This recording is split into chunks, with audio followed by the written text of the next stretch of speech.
All right, guys, Garrett McLaughlin and Dr. Jesse Riley here again. Want to take a quick second and ask you about movement variability for runners. I mean, how important is it to move in multiple planes of motions, and why do runners need that? I mean, runners are always moving forward and backwards.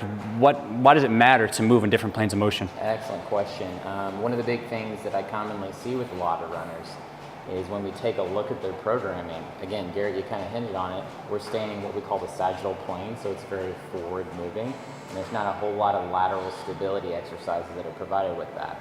When we're running, we actually need a lot of that because a lot of the surfaces that we are running on are very unstable as it is anyway. So one of the big things that we need is that lateral stability to kind of provide that for us, okay? So Garrett's going to help me work through some of the exercises that we kind of talked about. So let's get to it. Okay, guys, so we're going to show you how to move in multiple planes of motion. And the planes we're going to focus on: sagittal plane, pretty much all your forward, backward movements. Then your frontal plane, side to side, or kind of like your lateral lunge, lateral squats, those types of things. And then transverse, which incorporates some of your rotational movements. So the first one, we're actually going to go to a sagittal plane movement, which is the Bulgarian split squat or rear foot elevated split squat. So we're going to have Dr. Riley, we're going to test him out here today and see how his movement is. He's going to kick his back foot on the bench, so his toe or his shoelace is on the bench. So we want a nice long stance, so as he bends that back knee and lowers down, he has this upright torso but a slight lean forward. Once he gets down to this low position, again, we're challenging this knee, so the hip has to stabilize to make sure that knee is not, again, excessively losing its position. But what he can do in this position to challenge those hip muscles, actually small movements inside and outside to actually get those stabilizers through the hip firing. So he can go through 10 to 20 repetitions of that knee movement. Obviously, he's building endurance here because he's holding in that low position. So glute, quad, all these muscles are really firing right now to make sure he maintains that position. So that's how to challenge in the sagittal plane.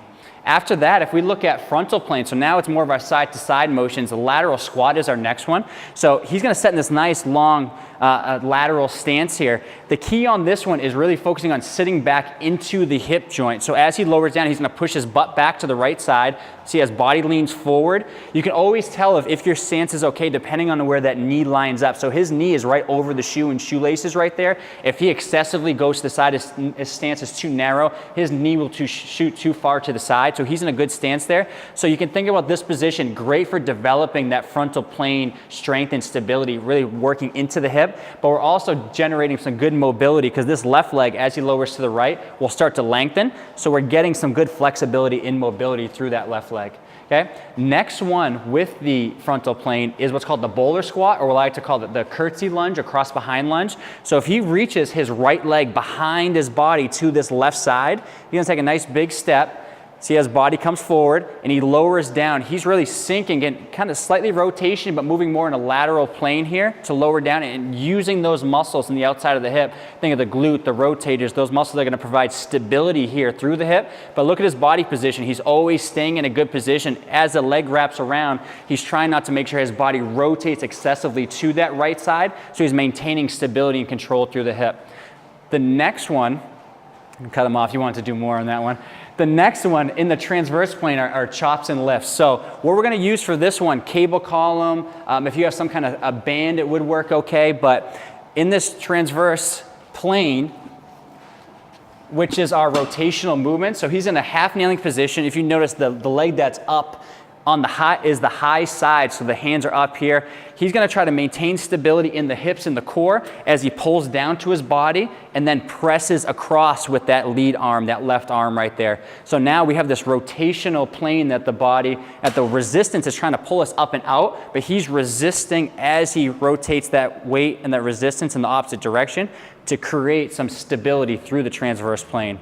Okay? So that's a chop and lift. So Dr. Riley, let me ask you, how important is this for runners? They should be doing these things every single day, or how often do you feel that runners should be incorporating multi-plane movements? I think it's very pertinent to program that at least into your workouts every week, depending on what your training schedule is. Obviously, it's very dependent on that, but very important to add movement variability in that instead of just staying, like we said, intro the sagittal plane. Okay. All right, so special thanks for Dr. Riley. Guys, any questions about moving in multiple planes of motion, especially for runners, triathletes, those are always moving forward and backwards. Feel free to let us know so we can answer any questions that you guys have, and we hope you have a great day.